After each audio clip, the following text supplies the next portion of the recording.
Bienvenue à toi qui m'écoutes sur les podcasts de Je suis sensible. J'espère que le contenu va te plaire et je te souhaite une bonne écoute.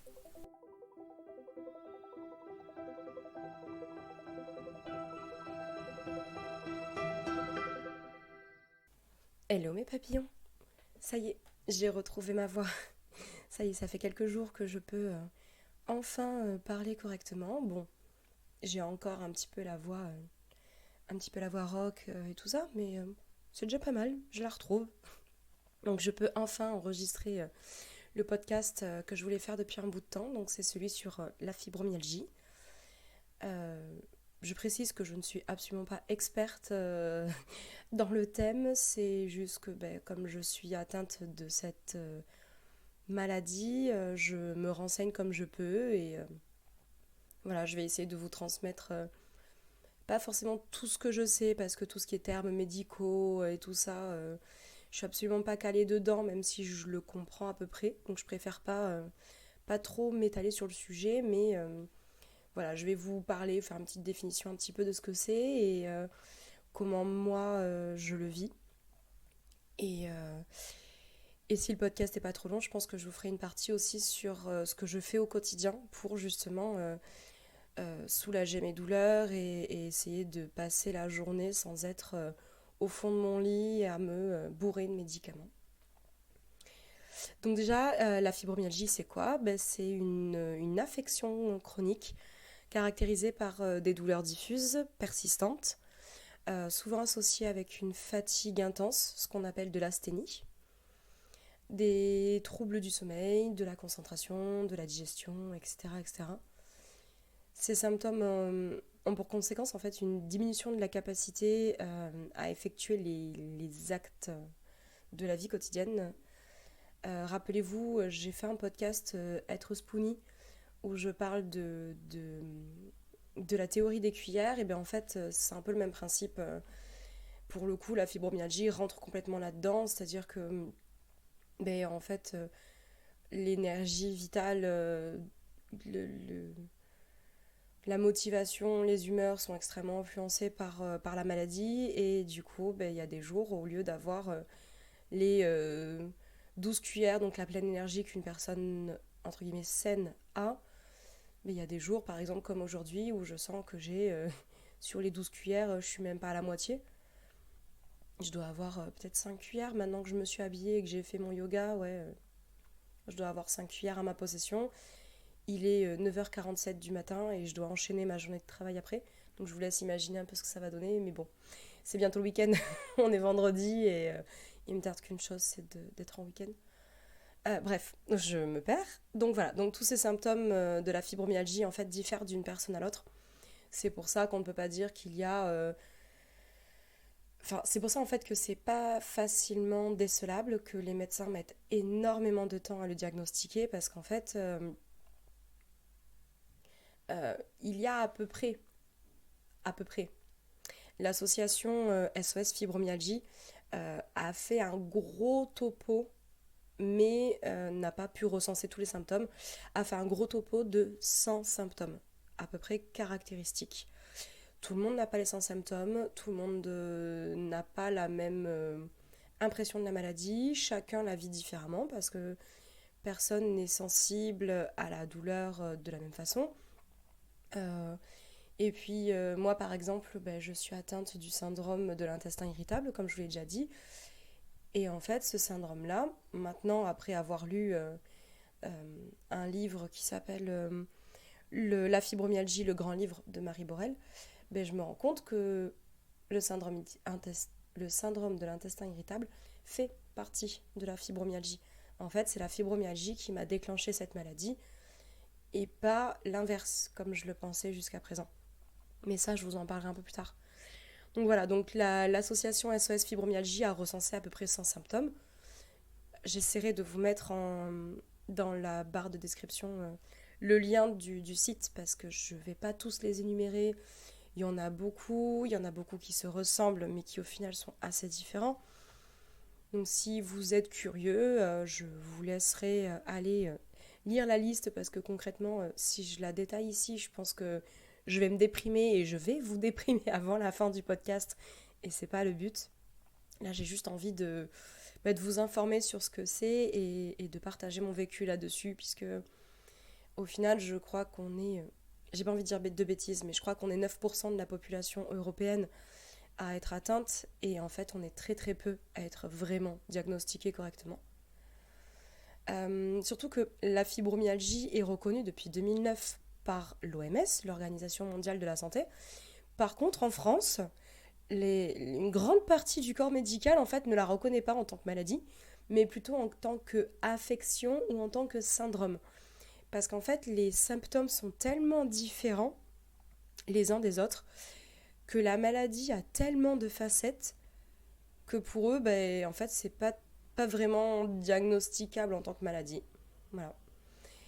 J'ai même pas envie de m'étaler sur le sujet, mais c'est comme le syndrome de l'intestin irritable. On dit syndrome parce qu'en fait, c'est une suite de symptômes. Et ils préfèrent pas appeler ça une maladie, alors que concrètement, quand on l'a, si, on est malade. Mais encore une fois, comme je le disais dans mes podcasts sur le syndrome de l'intestin irritable et de la colopathie fonctionnelle, encore une fois, quand on n'a pas un cancer ou quand on n'a pas une maladie extrêmement visible et entre guillemets potentiellement mortelle, le corps médical jusqu'à présent en France ne s'en soucie pas trop. Maintenant, c'est en train de changer, heureusement, avec tout ce qui est développement des neurosciences. Les médecins se concentrent un peu plus voilà, sur toutes ces pathologies entre guillemets non visibles. Et puis avec aussi le développement, je ne sais pas dire ça autrement, en Europe de tout ce qui va être médecine chinoise, naturopathie, où justement on est plus en train de se recentrer sur le corps dans son ensemble pour expliquer une maladie. Donc là, la fibromyalgie commence à être un peu plus reconnue puisque c'est une maladie qui touche tout le corps dans son ensemble, tout le corps physique, tout le corps émotionnel, tout le corps mental. C'est pas une maladie qui va se manifester juste par exemple dans le genou et ça va être guéri facilement. C'est une maladie qui comprend beaucoup de choses, qui influence l'être humain en général, sa façon de vivre, etc. Et c'est pour ça aussi que c'est très compliqué à se soigner. Il n'y a pas vraiment de médicament en fait qui permet de se soigner. En fait, on se soigne pas de la fibromyalgie, mais il y a des méthodes pour guérir et pour supporter un peu plus facilement les symptômes. Dans le livre là que je vous disais sur la fibromyalgie de Marie Borel, dedans en fait elle explique que les douleurs seraient liées à un mauvais fonctionnement du cerveau et notamment des neurotransmetteurs qui ne sécrètent pas correctement ou en tout cas pas suffisamment les hormones qui gèrent le stress et la douleur. J'ai pas envie de dire de bêtises. Enfin, si, les hormones du stress et de la douleur sont sécrétées correctement, mais les hormones qui accompagnent cette transmission entre les neurones euh, ne fait pas son rôle à 100%. C'est-à-dire que malheureusement, elle va pas... comment dire, elle va pas mettre de degré dans la douleur. C'est-à-dire que par exemple, une pression sur la main peut être tout aussi douloureuse qu'une tendinite. Voilà, dans le cerveau, malheureusement d'un fibromyalgique, ça peut être ça. Ça peut être aussi des douleurs à retardement, c'est-à-dire on va se cogner. Moi, ça m'arrive très régulièrement puisque en étant fibromyalgique, on a une perception de notre corps qui est totalement différente et de l'espace aussi, et on est beaucoup plus maladroit. Ça peut fréquemment m'arriver de me cogner aux portes, et notamment au niveau des hanches. Sur le coup, je vais pas le sentir. Par contre, je vais avoir un bleu qui va apparaître et 10 minutes après, je vais avoir mal. Mais par contre, ça va être une grosse douleur. Ou alors, des fois, je vais avoir une sensation de tendinite au genou parce que, avec mon travail, j'utilise beaucoup mes genoux. Alors qu'une personne normale qui aura fait la même journée que moi n'aura juste qu'une petite impression de gêne au niveau du genou, alors que moi, ça peut me provoquer une sensation de tendinite. En fait, la douleur n'est pas gérée du tout de la même façon. L'intensité de la douleur, des fois, est même exacerbée dans le cerveau, alors que ça n'a pas lieu d'être. Je préfère pas dire de nom d'hormones parce que j'ai pas trop envie de me tromper. Et en fait, c'est ça. C'est ce fait que les neurotransmetteurs sont des fois surchargés d'informations. Et en fait, c'est ça qui va provoquer un phénomène du coup accru d'hypersensibilité émotionnelle et corporelle. Et en fait, c'est ça qui va créer un cercle vicieux. Puisque ben, les émotions intenses, le stress, la peur, la tristesse, l'anxiété, la fatigue, tout ça va en fait provoquer... Enfin, oui, les émotions. La fatigue, le stress n'est pas une émotion. Tout ça va provoquer en fait des tensions dans le corps, ça va créer un stress, ça va créer de la fatigue, et tout ça va impacter tout l'ensemble du corps et de son fonctionnement. Mais à l'inverse, les courbatures, la rigidité, les tensions du corps, tout ça va influencer les humeurs. Tout ça va rendre le fibromyalgique beaucoup plus irritable, qui va le rendre beaucoup plus sensible à la tristesse, à la morosité, à la déprime. Concrètement, un fibromyalgique a des phases de déprime et de mal-être. Je dirais, bah oui, en fait, c'est de la dépression, clairement. Quand on est dans des crises de fibromyalgie où nos douleurs sont extrêmes euh, et que, en fait, on n'en voit pas le bout. Moi, concrètement, c'est ce qui se passe en ce moment, je n'en vois pas le bout. J'ai l'impression, des fois, de pouvoir gérer. Et en fait, du jour au lendemain, j'ai une énorme crise qui va arriver, je ne sais pas pourquoi. Ça influence aussi mon sommeil. Là, cette semaine, je vous le cache pas, je suis complètement éclatée. J'ai l'impression d'avoir vécu 2 semaines en une. Pourquoi? Bah, parce que j'ai des troubles du sommeil qui ne m'arrivaient pas avant. Enfin, ça a commencé à arriver il y a 2 mois, mais c'était pas aussi intense. Là, concrètement, cette semaine, bah, la nuit de lundi à mardi, j'ai pas réussi à m'endormir avant minuit et je me suis réveillée à 3h30 du matin et impossible de me rendormir. Sauf qu'après, il a fallu que j'enchaîne ma journée de travail. Ça a été très compliqué de gérer l'ambiance du travail parce que j'ai une charge de travail qui est quand même très importante. Je travaille avec de l'humain, donc il faut que je gère les émotions des autres et j'ai énormément de responsabilités et d'attention à avoir au quotidien. Et je ne sais pas comment j'ai passé la journée du mardi. Heureusement, à 15h, j'avais fini de travailler, donc je me suis dit cool, je vais me reposer, sauf qu'en fait, ben non, j'avais beaucoup de choses à faire. Concrètement, je ne suis pas rentrée chez moi avant 17h30. Ben, ce qui s'est passé, c'est que je n'ai même pas réussi à aller faire une sieste tellement j'étais sur les nerfs. Je tenais de fatigue et de nerfs. Et, euh, et oui, j'ai mangé à 18h30 et je me suis couchée à 20h. Et à 20h, je dormais jusqu'à 9h le lendemain. Sauf que le problème, c'est qu'aujourd'hui, ça m'a refait la même chose. Bon, je me suis endormie à 22h30, mon heure habituelle. Mais à 2h30 du matin, j'étais réveillée. Donc là, ça a commencé sérieusement à m'énerver. Je me suis dit, bah non, rendors-toi.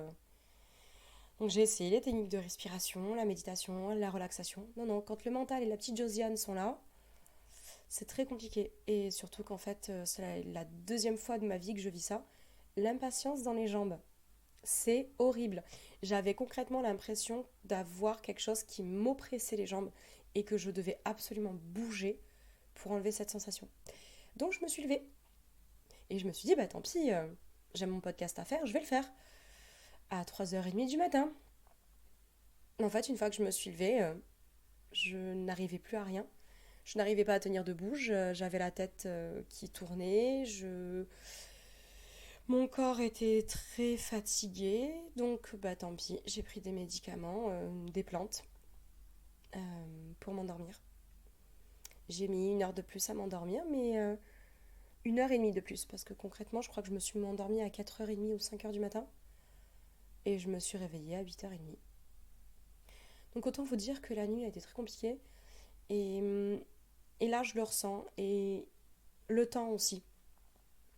Le temps influence beaucoup pour moi, Par exemple, aujourd'hui, il fait gris, très très gris, très peu de luminosité, il pleut, il fait humide, il fait pas encore froid, mais généralement les jours de froid aussi m'influencent beaucoup et ça a tendance justement à...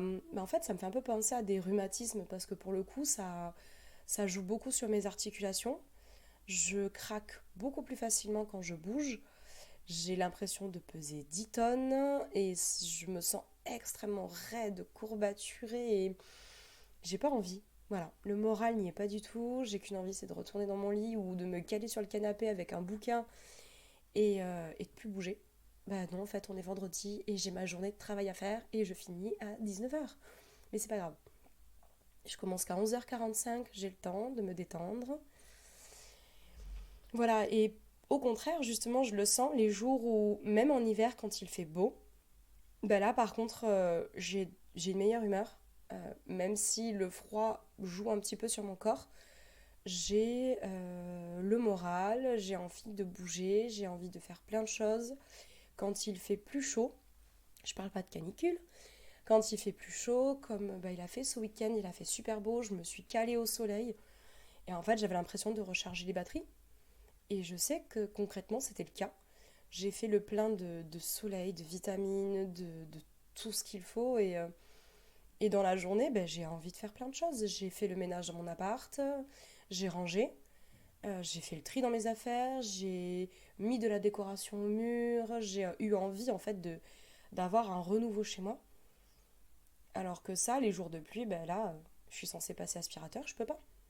Je peux pas parce que ben, j'ai mal partout et que je vais me traîner jusqu'à mon travail et que je vais expliquer à mes collègues que concrètement aujourd'hui, il faut pas qu'elles comptent sur moi et que les tâches importantes, ben, ça sera à elles de le faire. C'est vrai que ça devient compliqué quand même au quotidien parce que j'ai quand même beaucoup de symptômes qui s'accumulent et j'ai essayé de faire un petit listing. Je me dis, voilà, je vais faire le listing, je vais parler un peu de ce que je vis au quotidien sans trop m'étaler. Et je pense que je ferai une deuxième partie peut-être où j'expliquerai ce que je fais concrètement pour m'aider à soulager tout ça. Donc dans les symptômes, notamment les fameuses douleurs diffuses.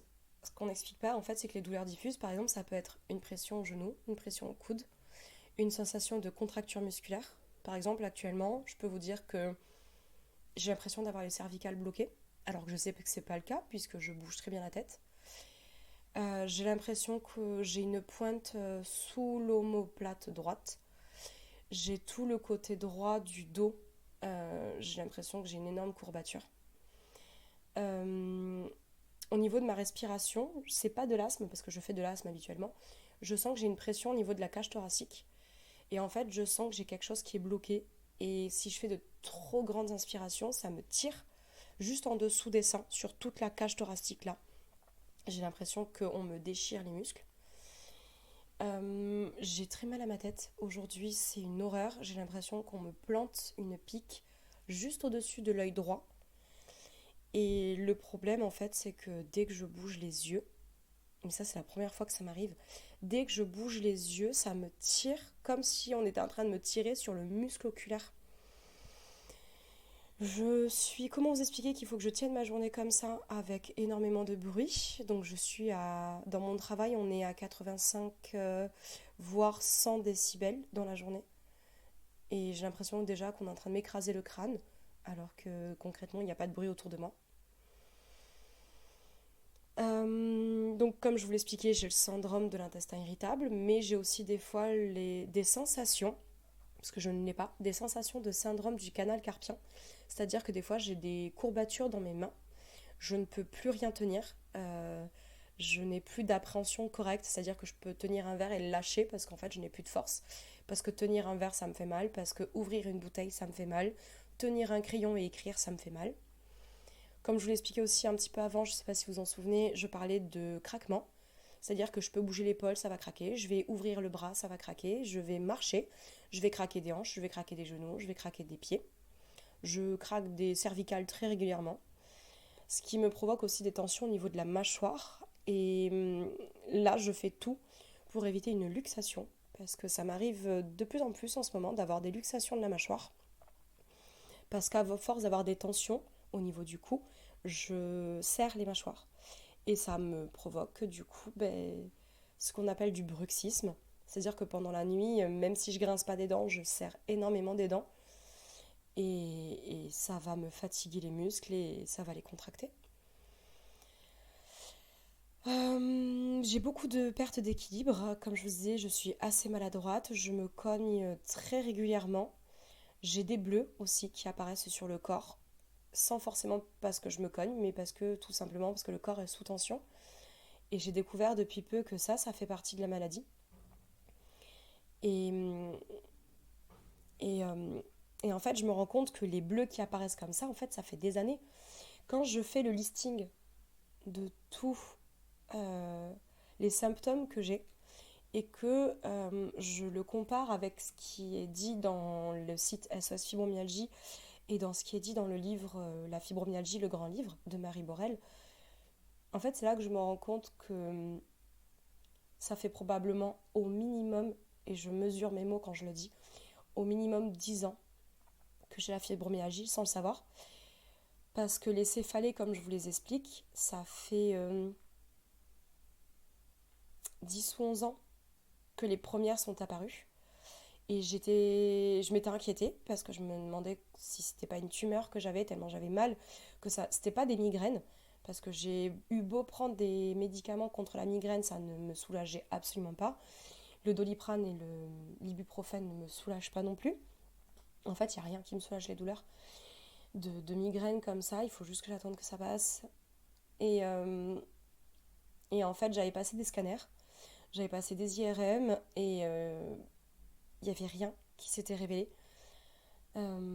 Pareil pour mes genoux, les sensations de tendinite au niveau du genou, d'avoir les tendons, le cartilage, toute la structure du genou qui est complètement affaiblie et qui se bloque régulièrement. Ça fait 9 ans que ça m'arrive. Et en fait, je me rends compte que tout ça, ça faisait déjà partie de la fibromyalgie. Le fait que je sois hypersensible à certaines émotions, le fait que je sois extrêmement irritable à certaines périodes de ma vie et pas tout le temps, le fait que je traverse des périodes de dépression, que je sois beaucoup plus sujette au burn-out, les lombalgies que je fais régulièrement, les tendinites et que je fais aux épaules et aux bras, en fait, tout ça cumulé, c'était déjà les prémices de la maladie et je ne m'en rendais pas compte.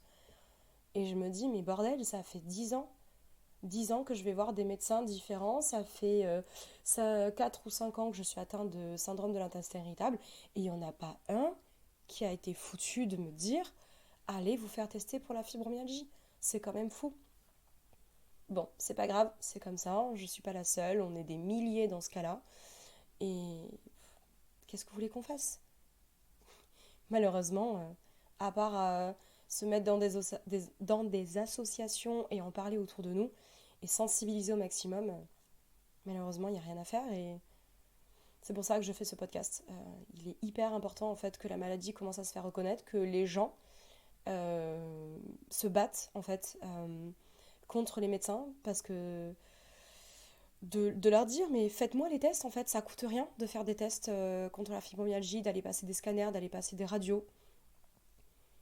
Voilà, ça prend du temps, c'est fatigant, mais concrètement au bout, ça permet vraiment de savoir, de diagnostiquer plus rapidement et de prendre la maladie en charge plus rapidement parce que moi concrètement, c'est parce que je suis en crise depuis novembre que je m'inquiète.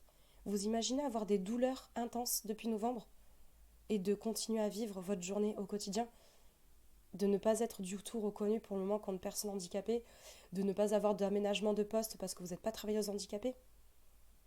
C'est extrêmement fatigant au quotidien et concrètement, moi j'ai mon rendez-vous avec le spécialiste de la fibromyalgie le 8 mars. J'en attends énormément de sa part et en fait j'attends que ça pour faire tout bouger, pour commencer à ouvrir mon dossier à la MDPH, la maison des personnes handicapées, pour aller revoir ma médecine du travail et mettre en place avec eux un aménagement de poste et voir avec mon médecin traitant pour faire un mi-temps thérapeutique et être déclarée en tant que personne handicapée, en tant que travailleuse handicapée et pouvoir avoir des aides. Parce que financièrement, je peux pas tenir en étant à mi-temps. C'est pas possible. Je suis pas payée des milliers et des cents. Déjà que de base, j'ai un salaire tout juste au-dessus du SMIC. Si en plus de ça, je me mets à mi-temps, mais je peux plus vivre. Je suis toute seule à payer mes factures. Je n'ai aucune aide de la part de la CAF et de quoi que ce soit parce que pour eux, je touche. Je touche trop pour avoir des APL ou quoi que ce soit. Donc je vous laisse imaginer si je me retrouve avec 900 euros en étant à mi-temps, et encore, ce sera même pas 900 euros, je peux pas vivre. Donc j'attends énormément de ce rendez-vous-là et je sais que malheureusement, en fait, on est des milliers dans ce cas-là à devoir se battre pour vivre, en fait. Pour vivre et pour être reconnus en tant que personnes handicapées et qui ont vraiment besoin d'aide au quotidien et que on a envie, enfin moi personnellement, j'ai envie de continuer de travailler, mais à mon rythme. À mon rythme et d'avoir le droit aussi de m'arrêter parce que mon corps ne tient pas. J'aimerais que dans les commentaires on puisse en parler. Dites-moi si vous aussi vous êtes atteint d'une maladie chronique et que vous avez du mal à vous faire diagnostiquer. Vous aussi, est-ce que vous êtes fibromyalgique? Est-ce que vous avez des personnes dans votre entourage qui le sont? Comment vous le vivez au quotidien et puis dites-moi aussi ce que vous mettez en place en fait pour vivre avec. Et puis je vais enregistrer un prochain podcast où je vous explique concrètement ce que je fais au quotidien et ce qui m'aide un petit peu plus à soulager les douleurs et à surtout rester positive au quotidien même si c'est compliqué. Je vous souhaite une bonne journée. Au revoir.